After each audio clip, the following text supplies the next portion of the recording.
The US President Donald Trump has announced a major US policy shift on his three-day visit to the Middle East.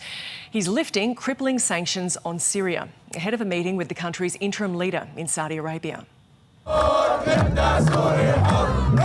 There were cheers and singing on the streets of Damascus as Syrians celebrated the surprise decision. The provincial government, led by former al-Qaeda commander Ahmed al-Sharaa, says it marks a turning point for Syria. The country's been subject to intense economic sanctions imposed on the former dictatorship of Bashar al-Assad. Since he was toppled, there have been calls to lift the restrictions to allow Syria to recover from years of civil war. Mr. Trump says he made the decision after discussions with Saudi Crown Prince Mohammed bin Salman and Turkey's president. The sanctions were brutal and crippling and served as an important function, nevertheless, at the time. But now it's their time to shine. It's their time to shine. We're taking them all off, and they're going to have, I think they're going to have, based on the people and the spirit and everything else that I'm hearing about.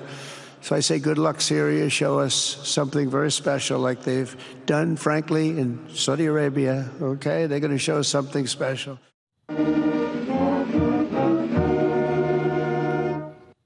Mr. Trump received a lavish royal welcome to Saudi Arabia. He holds it up as a model for a reimagined Middle East. The two countries have signed more than a dozen agreements to increase cooperation, and the Crown Prince has committed to more than $925 billion worth of new Saudi investment in the United States. Mr. President, I am confident that we are continuing today to build with you, relying on the foundations of a close partnership between our two countries. What we have signed today is part of a larger ambition, investing in opportunities for cooperation and mutual benefit between us.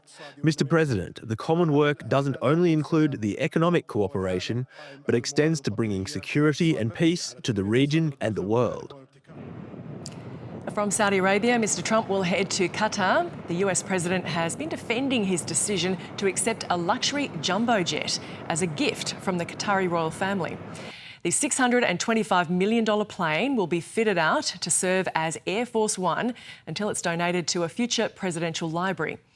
Before leaving on his Middle East trip, Mr. Trump called it a practical decision because of Boeing's delays in delivering a replacement to the existing 40-year-old aircraft. You look at some of the Arab countries and the planes they have parked alongside of the United States of America plane. It's like from a different planet. I thought it was a great gesture. And I think it was a gesture because of the fact that we have helped and continue to, we will continue to, all of those countries, Saudi Arabia, UAE, Qatar, and others, we keep them safe. The Boeing 747-8 would be one of the most valuable gifts ever received by the US government from a foreign power.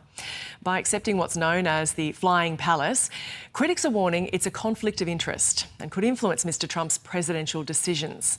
Democrats and ethics groups are the most vocal opponents. This is not just naked corruption, it is also a grave national security threat.